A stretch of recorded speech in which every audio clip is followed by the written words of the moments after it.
Masih bersama dengan saya, anggota Dewan Redaksi Media Group, Mas Abdul Qohar. Mas Qohar, kalau kita berbicara mengenai tema editorial Media Indonesia pada hari ini kan berbicara mengenai komando diperkuat. Apakah memang komando yang selama ini dilakukan itu masih lemah?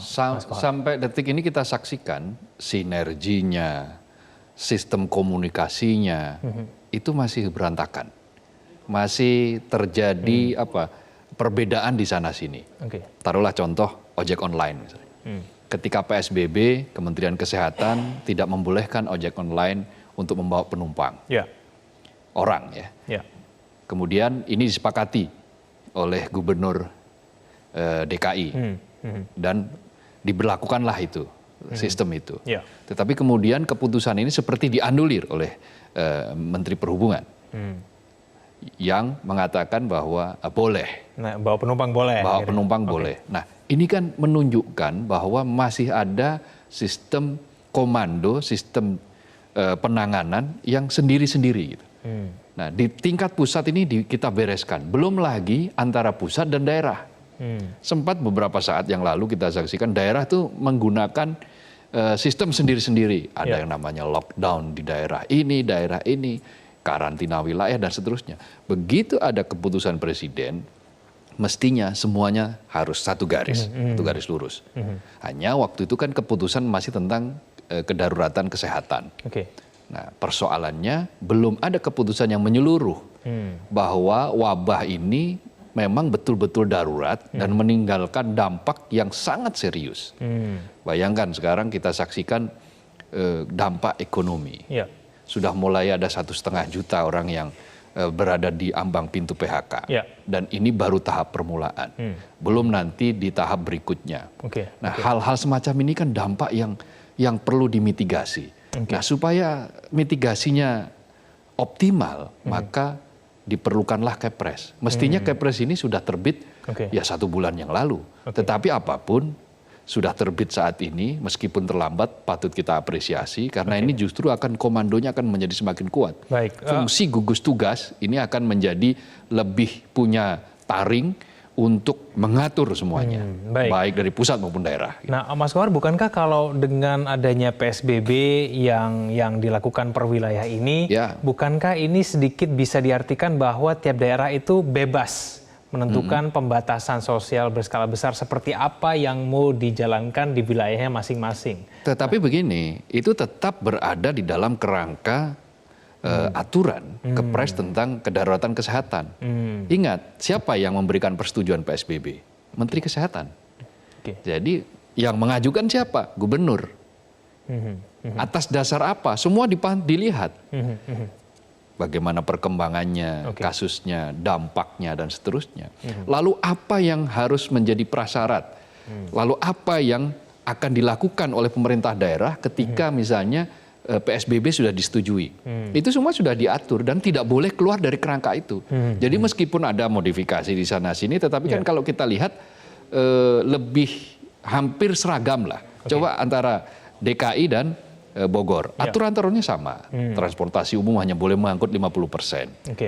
Sektor-sektor yang di luar sektor-sektor strategis dan menyangkut hajat hidup dasar penduduk ditiadakan atau diliburkan.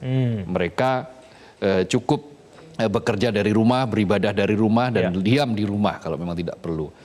Bengkel dan seterusnya, hanya ada perbedaan 1-2 saja. Misalnya kayak di Jakarta, perhotelan juga sudah tutup, tetapi di Bogor perhotelan dengan pertimbangan tertentu masih buka. Tetapi syarat dan ketentuannya sangat ketat. Tapi kalau mau satu komando, berarti komando di bawah siapa nih, Mas Qohar? Kalau konteksnya adalah bencana nasional, maka ya gugus tugas, BNPB. Karena di mana-mana bencana nasional, apakah itu bencana alam atau bencana non alam seperti sekarang kayak wabah, maka dia berada di tangan Kepala BNPB yang kebetulan sekarang menjadi Ketua Gugus Tugas. Nah, dengan begitu maka semua bisa terorkestrasi lah kira-kira. Dirijennya satu, kemudian ini diperkuat dengan adanya Kepres nomor 12 tahun 2020 ini, maka sudah tidak boleh lagi ada yang bergerak sendiri-sendiri. Baik di tingkat pusat maupun di tingkat daerah. Nah, selama ini kan jangankan di daerah lah, di pusat saja kan tadi yang seperti saya katakan masih ada simpang siur, ada kebijakan yang berbeda-beda yang terkait dengan penanganan ini. Nah, semua setelah ini tidak boleh ada lagi. Komando ada, garis komando ada di tangan ketua gugus tugas yang bertanggung jawab langsung kepada presiden. Oke, kita jeda dulu, Mas Kohar. Pemirsa jangan kemana-mana, kami akan kembali saja berikut ini. Kembali bersama kami di Breaking News, Mas Kohar. Kalau kita ingin PSBB berlangsung efektif begitu ya, dan kemudian komandonya juga harus diperkuat. Seberapa besar kemudian ketika komando ini diperkuat bisa betul-betul melakukan paling tidak efektivitas dari PSBB ini bisa berjalan dengan maksimal, Mas. Kalau kita cermati tadi beberapa saat yang lalu kita juga memantau di wilayah PSBB yang hari ini mulai berlaku di Kota Bogor, Kota Bekasi, Kota Depok, semua tampaknya seperti biasa. Masyarakat masih menganggap ini hari biasa, mereka mungkin terpaksa harus berangkat bekerja begitu karena memang perusahaannya meminta. Bagaimana kemudian, Mas, kalau misalnya kita pengen meningkatkan efektivitas itu? Karena itu sikap jera, penjeraan itu paling efektif apabila dia dilakukan dengan penindakan. Penindakan dengan cara apa? Pencegahan kan sudah dilakukan, sosialisasi juga sudah dilakukan. Tinggal penindakan. Nah, kalau penindakannya juga ragu-ragu, misalnya kayak tadi ada statement bahwa untuk hari pertama ini masih ditoleransi, diedukasi dan sebetulnya. Edukasi seperti apa lagi yang dibutuhkan? Nah, alatnya sudah ada. Ibarat kata sebetulnya kita sudah dibekali oleh sebuah alat dan alat itu harus digunakan untuk menegakkan aturan. Kenapa aturan harus ditegakkan? Untuk keselamatan yang lebih besar. Ini, kalau keselamatan yang lebih besar itu bisa kita tiadakan, maka kelangsungan hidup kita akan menjadi lebih baik ke depan. Atau kita bisa melampaui ini, atau katakanlah kalau ini ibarat perang, maka kita akan bisa memenangi perang melawan corona ini, perang COVID-19. Nah, untuk memerangi corona itu bagaimana? Karena corona itu menyerang kita, ya kita harus menyerang balik kan gitu. Menyerang balik dengan strategi. Nah, harus kita hindari korban manusia sebanyak-banyaknya. Karena itu cara yang digunakan adalah PSBB. Kalau kita saksikan misalnya di India, India mungkin bukan PSBB, lockdown yang lebih ngeri. Mereka ya sudah pakai apa namanya orang disabetin, bahkan ada di meme itu kan candaan bahwa bisa bengkak kaki-kakinya karena sering disabet di ini. Karena untuk orang yang bandel di Italia juga seperti itu.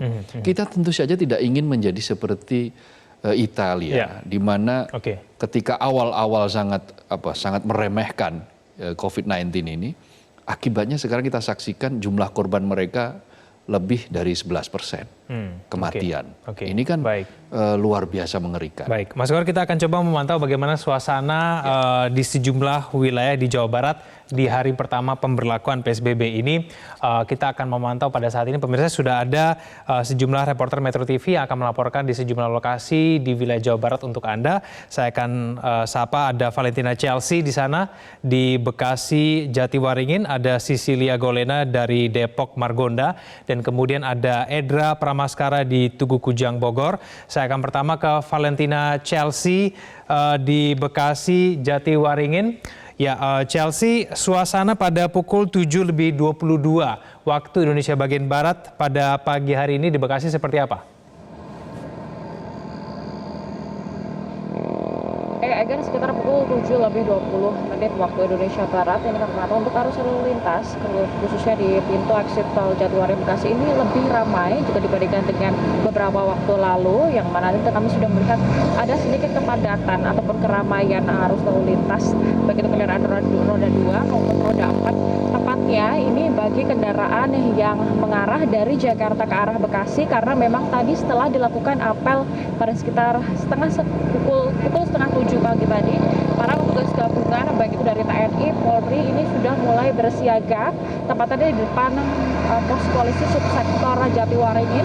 Ada beberapa petugas yang memang sudah dari tadi ini bersiaga di sana untuk menertibkan sejumlah pengendara yang memang belum menaati aturan terkait dengan PSBB di Kota Bekasi dan Kabupaten Bekasi.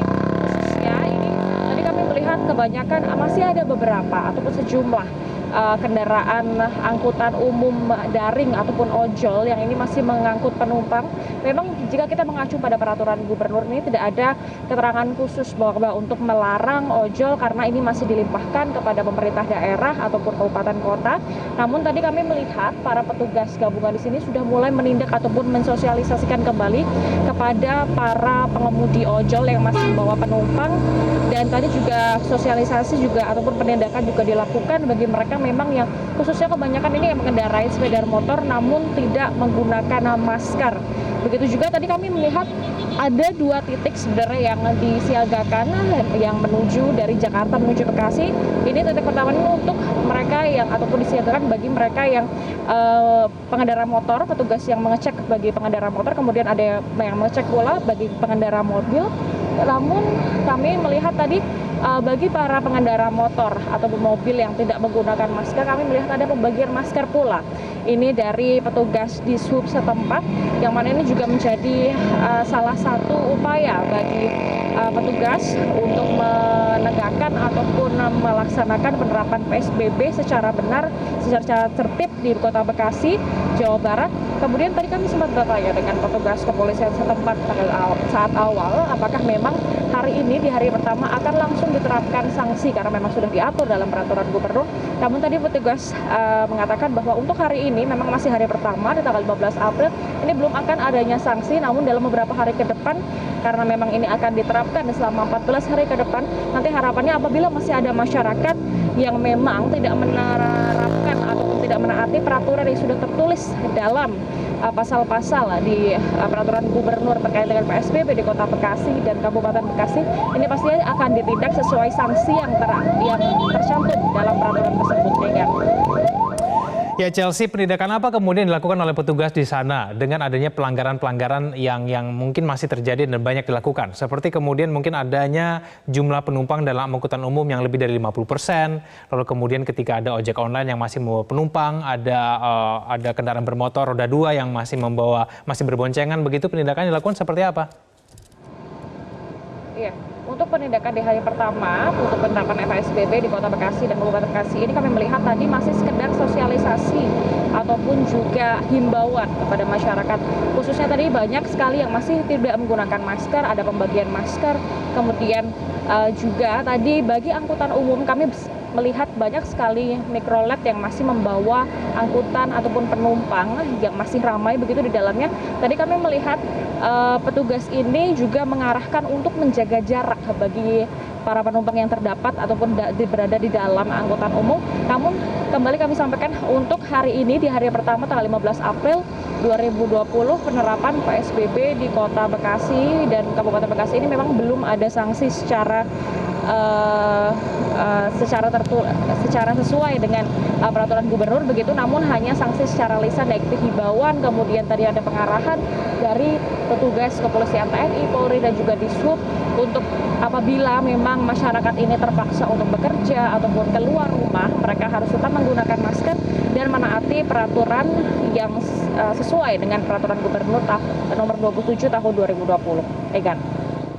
Baik, dari Bekasi, Jawa Barat kita beralih ke Margonda, Depok. Di sana ada Cecilia Golena. Cecilia, suasana di Kota Depok pada saat ini seperti apa? Apakah lebih ramai dibandingkan dengan kondisi 1 jam yang lalu ketika Anda melaporkan? Ya, Egan, hari pertama pemberlakuan pembatasan sosial berskala besar di Kota Depok sendiri ini sekitar pukul 7 lebih. Ini memang arus lalu lintas di Kota Depok masih ramai lancar. Sejumlah kendaraan masih kami pantau dari Kota Depok masih menuju Jakarta. Dan tadi kami juga memantau bahwa ada sejumlah pihak kepolisian dibantu juga dengan Dinas Perhubungan dan juga dibantu dengan TNI ini tengah melakukan pengawasan terkait dengan pemberlakuan dari PSBB di Kota Depok. Dan sebelumnya pemerintah Kota Depok sudah melakukan sosialisasi terkait dengan pembatasan sosial berskala besar di Kota Depok. PSBB di Kota Depok ini akan diberlakukan selama 2 pekan ke depan atau 14 hari terhitung hari ini 15 April hingga 20 April nantinya 2020. Dan perlu diketahui bahwa di wilayah Depok sendiri ini ada sekitar 19 titik pengawasan arus lalu lintas atau checkpoint, dan tempat saya melaporkan saat ini adalah wilayah Margonda. Ini ada 4 checkpoint atau titik pengawasan arus lalu lintas, yakni ada di checkpoint lampu merah Ramanda, kemudian Juanda, tempat saya melaporkan, Siliwangi, dan juga di kolong bawah flyover UI. Dan juga berdasarkan informasi yang kami peroleh juga bahwa terkait dengan aturan dari PSBB di Kota Depok ini sendiri, ini disesuaikan dengan Pergub Jawa Barat nomor 27 tahun 2020 terkait dengan kendaraan beroda 4 atau mobil pribadi. Ini memang aturannya adalah memiliki setengah kapasitas dari mobil itu sendiri. Itu artinya apabila kendaraan roda 4 atau mobil pribadi ini berkapasitas 6 orang, maka sejak diberlakukannya PSBB di Kota Depok ini hanya boleh diperbolehkan berisi 3 orang saja. Ini juga berlaku untuk kendaraan roda 2 atau kendaraan bermotor. Ini dilarang untuk berboncengan. Tadi kami memantau juga bahwa sejumlah pihak kepolisian juga dibantu dengan Dishub ini memberhentikan para pengendara kendaraan roda 2 yang memang masih didapat berboncengan. Ini memang diperbolehkan mereka berboncengan apabila memiliki KTP dengan alamat yang sama. Kami juga masih menemukan bahwa masih ada sejumlah pengendara bermotor beroda 2 ini yang tidak menggunakan masker dan juga sarung tangan. Egan. Ya, Sisilia, bentuk sosialisasi dan penindakan yang sudah berlangsung di sana seperti apa? Ya, Egan, terkait dengan bentuk sosialisasi atau penindakan, memang sejauh ini pemerintah Kota Depok ini tidak memberikan sanksi penindakan, namun memang terus memberikan himbauan, khususnya bagi mereka yang masih tidak menggunakan masker, untuk mereka yang berkendaraan dengan kendaraan roda 2, ini dianjurkan untuk menggunakan masker, bahkan juga menggunakan sarung tangan. Kami juga tadi memantau bahwa ada banyak penumpang yang disuruh memutar balik karena memang mereka tidak memiliki KTP alamat yang sama. Kemudian kami juga memantau bahwa ada sejumlah kendaraan roda 4 juga yang diberhentikan karena memang ini tidak mengikuti aturan kapasitas dari setengah kapasitas dari roda 4 itu sendiri. Sebagai informasi tambahan bahwa berdasarkan informasi yang kami peroleh dari juru bicara penanganan percepatan COVID-19 Kota Depok, Dadang Wihana, ini ia juga menyampaikan bahwa terkait dengan pemberlakuan PSBB di Kota Depok ini, nantinya warga yang terdampak dari penerapan PSBB di Kota Depok ini akan mendapatkan bantuan berupa uang tunai. Namun pihak Dinas Sosial ini hingga saat ini masih terus melakukan validasi terkait dengan warga yang memang berhak mendapatkan bantuan uang tunai tersebut. Kemudian juga untuk pelaku usaha untuk di wilayah Kota Depok juga akan diberikan insentif. Dan sebagai juga informasi tambahan bahwa untuk jam operasional dari pasar tradisional maupun retail modern di Kota Depok ini sendiri, untuk pasar tradisional ini akan dibuka dari pukul 3 pagi hingga 3 sore. Ini juga disediakan layanan untuk mereka warga Depok dapat berbelanja melalui daring atau online. Kemudian juga untuk pedagang eceran maupun juga minimarket ini akan dibuka di Kota Depok dari pukul 8 pagi hingga 8 malam. Sementara untuk supermarket dan juga toko swalayan ini akan dibuka pukul 10 pagi maksud kami hingga jam 9 malam. Terkait dengan himbauan juga dari pemerintah Kota Depok, ini untuk terus dihimbau kepada warga Depok untuk tetap melakukan belajar di rumah, bekerja di rumah, maupun juga beribadah di rumah. Untuk belajar di rumah ini dapat disarankan dengan metode jarak jauh. Kemudian juga untuk restoran atau tempat makan ini mulai sudah diberlakukan, tidak boleh mereka makan di tempat, ini boleh dilakukan dengan take away atau dengan layanan antar. Kemudian juga untuk transportasi umum ini akan terus dilakukan checkpoint untuk keluar masuk kendaraan di sejumlah stasiun maupun terminal di Kota Depok dari mulai pukul 6 pagi hingga 6 sore. Dan harapannya memang pemberlakuan PSBB di Kota Depok ini dapat mengurangi atau memutus rantai penyebaran dari virus COVID-19 itu sendiri, khususnya di Kota Depok. Demikian informasi yang dapat kami sampaikan. Egan, kembali ke studio. Baik, dari Depok kita beralih ke Kota Bogor, Jawa Barat. Di sana ada Edra Pramaskara. Edra, suasana di Kota Bogor pada pukul 7:30 waktu Indonesia bagian Barat seperti apa? Ya, Egan, di hari pertama pemberlakuan pembatasan sosial berskala besar atau PSBB di wilayah Jawa Barat, saat ini situasi di pertigaan Tugu Kujang, Kota Bogor, Jawa Barat, tampak warga beraktivitas seperti biasa. Tidak berbeda ketika saat 1 jam yang lalu saya melaporkan, ini kondisinya masih masyarakat ini masih beraktivitas secara normal begitu. Sejak pagi tadi ada beberapa warga yang memang beraktivitas di luar rumah seperti misalnya berolahraga di area pertigaan Tugu Kujang ini, namun memang tetap menggunakan APD seperti masker seperti peruntukannya. Meskipun memang dalam aturan PSBB yang ditetapkan oleh Gubernur Jawa Barat ini dimuat sejumlah regulasi seperti misalnya pembatasan kegiatan pendidikan, kemudian aktivitas pekerjaan atau tempat kerja, kemudian fasilitas umum, rumah ibadah, serta transportasi umum, dan juga warga memang dihimbau untuk tetap berada di rumah. Namun kami memantau sejak pagi tadi warga masih beraktivitas dengan menggunakan kendaraan, baik ini kendaraan pribadi, kendaraan roda 4 maupun kendaraan 2, dan juga transportasi umum yang kami saat ini melihat jumlahnya masih cukup banyak, terutama juga untuk kendaraan ojek online begitu. Dan selain itu juga untuk arus lalu lintas di pertigaan Tugu Kujang ini tampak ramai lancar meskipun memang terbilang masih pagi, dan warga ini tetap menggunakan kendaraan pribadi untuk berlalu lalang meskipun juga ini sudah terdapat aturannya.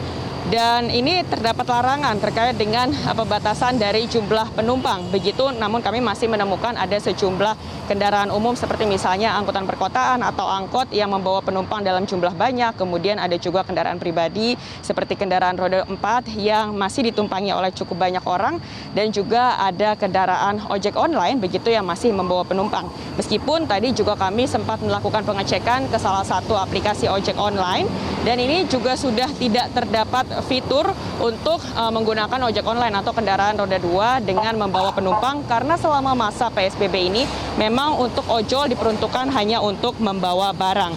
Selain itu yang dapat kami sampaikan pula bahwa di area Kota Bogor ini sudah terdapat sejumlah titik pos pemantauan untuk selama masa PSBB yang sudah dijaga atau disiagakan sejumlah personil dari aparat kepolisian. Dan tadi kami sudah mendapatkan konfirmasi bahwa untuk saat ini di hari pertama penerapan PSBB yang dilakukan apabila menemukan warga yang melanggar ini hanya berupa himbauan atau tidak dilakukan penindakan dalam bentuk diberikannya sanksi yang tegas begitu. Dan untuk terkait dengan hal ini memang masih belum ada instruksi lebih lanjut apakah himbauan ini masih akan berlaku terus sepanjang masa PSBB atau tidak. Terkait pula dengan himbauan, tadi juga kami sempat melihat ada mobil patroli dari kecamatan di Bogor yang turut berlalu lalang begitu, kemudian yang menggunakan pengeras suara untuk menyampaikan edukasi terkait dengan COVID-19 dan himbauan agar warga tetap berada di rumah. Namun yang dapat menjadi evaluasi selanjutnya apabila memang dalam hari-hari pertama ini warga tidak juga mematuhi aturan yang terdapat di PSBB, dapat dijadikan bahan pertimbangan untuk diberikan sanksi tegas demi terciptanya PSBB yang secara efektif dapat mengurangi penyebaran dari COVID-19 itu sendiri. Untuk PSBB di Jawa Barat berlaku hingga tanggal 28 April 2020 mendatang dan masih akan diperpanjang begitu apabila melihat dari eskalasi COVID-19 yang semakin tinggi. Namun pemerintah Jawa Barat sendiri selain memberikan himbauan atau edukasi juga akan menjamin ketersediaan logistik dari warga dengan memberikan bantuan sosial atau bansos berupa sembako yang akan langsung diberikan kepada rumah-rumah warga, dan hal tersebut akan dibagikan dalam sejumlah tahap yang akan dimulai pada minggu awal pelaksanaan PSBB di Jawa Barat, terutama di Kota Bogor. Egan. Baik, terima kasih atas informasinya teman-teman. Edra Pramaskara dari Bogor, Valentina Chelsea dari Bekasi, dan Sisilia Golena dari Depok, Jawa Barat.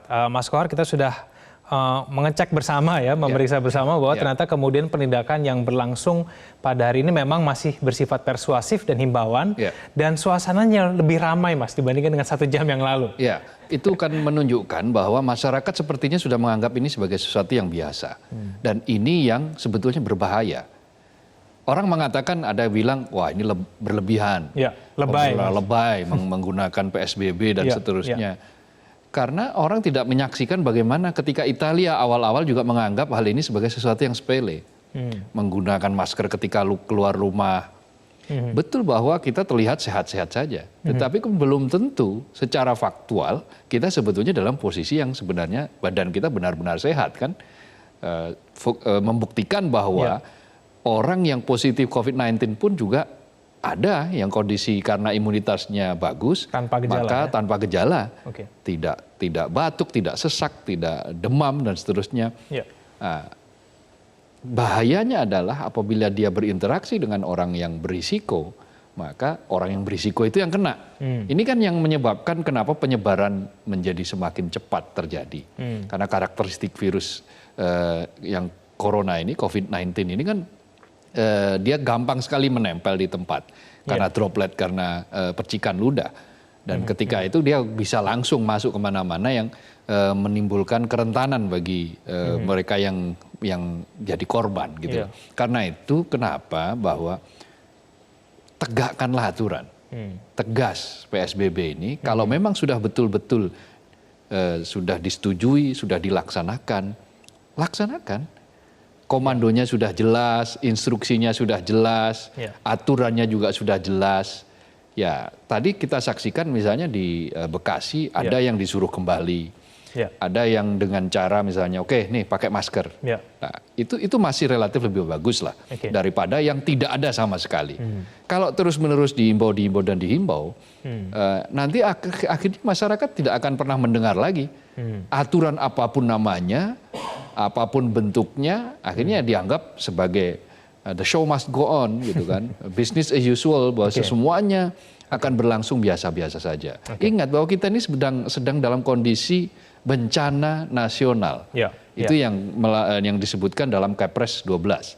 Keputusan Presiden 12 tahun 2020. Yang memberikan otoritas yang penuh kepada gugus tugas tadi. Komando yang kuat, yang diperkuat tadi itu melalui Kepres. Nah, dengan Kepres bahwa ini adalah bencana nasional, maka kita harus berada dalam situasi bahwa kita ini sebetulnya sedang dikepung oleh bencana nasional.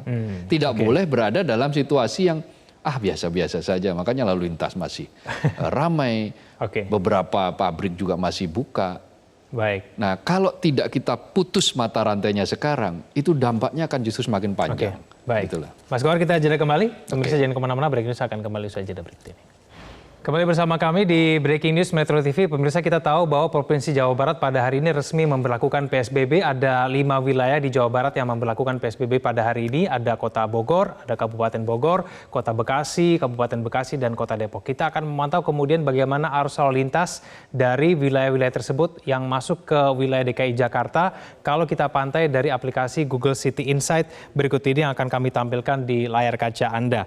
Kita akan awali dulu pemirsa dari Tol Jagorawi. Ini merupakan salah satu jalur yang biasanya dipadati oleh para penumpang begitu yang ketika bergerak dari Kota Bogor menuju ke Kota Jakarta.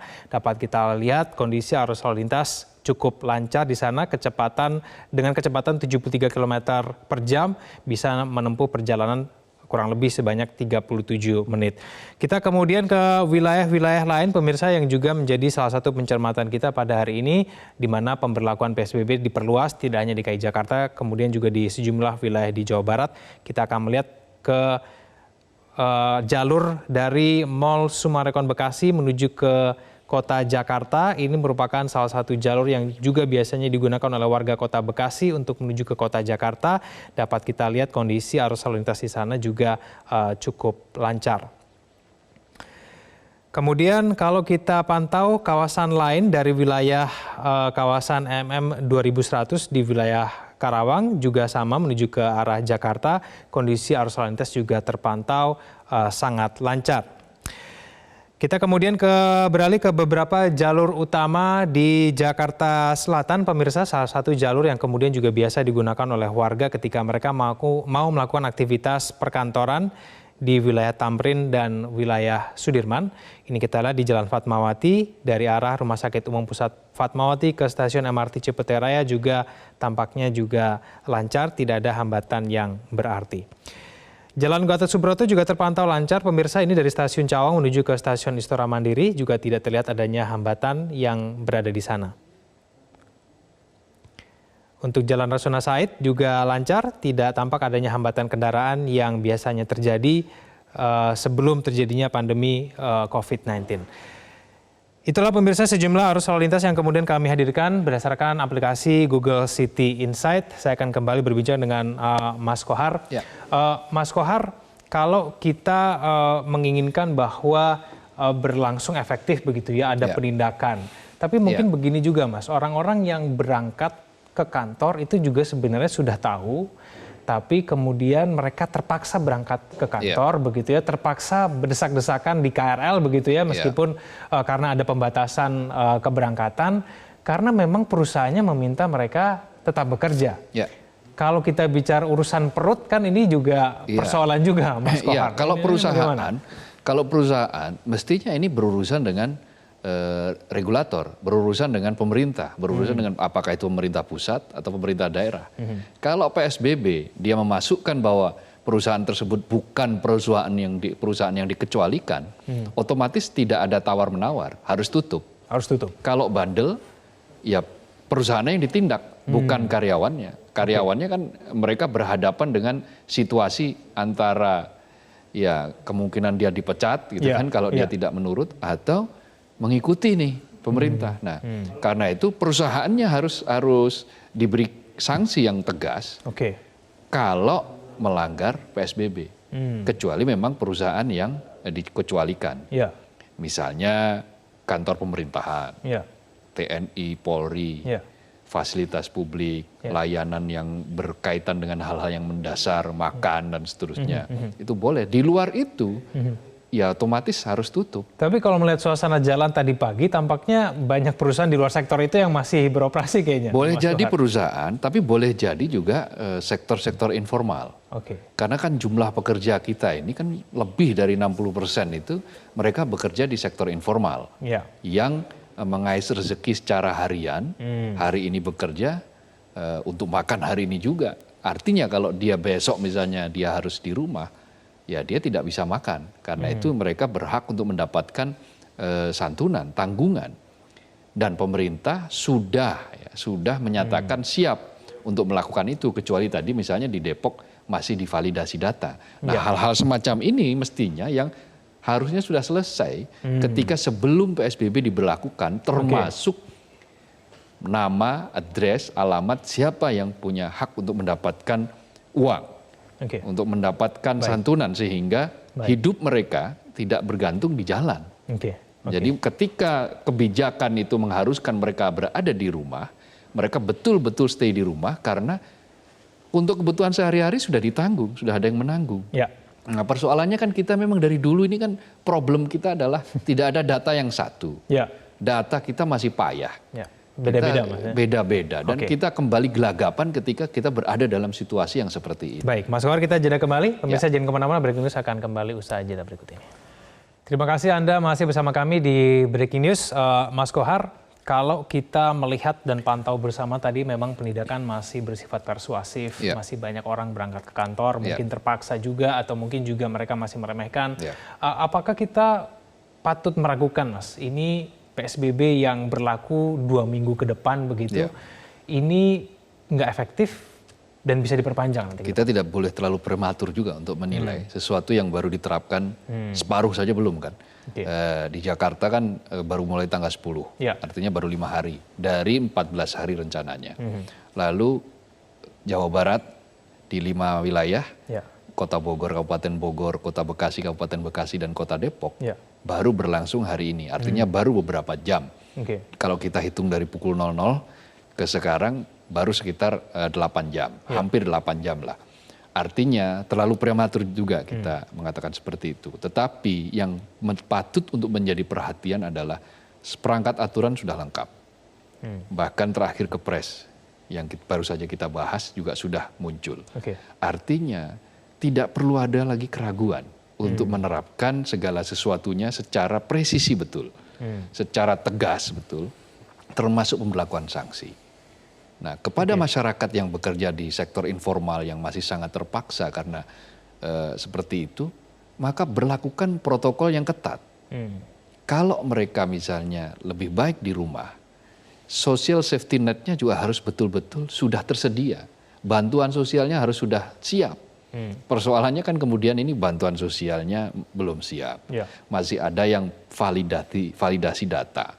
Sehingga ya kalau belum ada yang siap menanggung, lalu mereka ya bagaimana? Apakah mereka dibiarkan kelaparan? Tidak bijak juga tentu. Nah karena itu semua akan tergantung pada bagaimana kesiapan prasyarat itu, kelengkapan sarananya juga, maka Kabupaten Bogor kan realistis tadi. Yeah. Dia hanya memberlakukan PSBB untuk 11 kecamatan, mengingat luasnya kota Bogor. Karena mengingat luasnya kota Bogor dan kurangnya jumlah aparat penegakan, maka dipilihlah skala prioritas pada 11 kecamatan kan. Tadi 11 kecamatan yang memang masuk dalam kategori zona merah. Nah, hal-hal seperti itu ya kita patut acungi jempol juga karena mereka tahu skala prioritas. Meskipun sebetulnya mestinya ya kalau pemberlakuannya itu satu wilayah ya harus equal. Tidak boleh ada yang daerah yang ditinggalkan. Cuman ini kan hanya skala prioritas. Nah, karena itu tentu menjawab pertanyaan tadi akan sangat efektif akan kita lihat pekan ke depan. Seperti apa penegakan sanksinya ini. Tegas atau tidak. Kalau sekadar himbauan, hanya kemudian persuasi dan seterusnya, ada impact-nya, dampaknya. Tetapi saya justru khawatir ini akan menjadi imun masyarakat kita ini, imun dalam pengertian begini, nggak apa-apa ternyata. Gitu.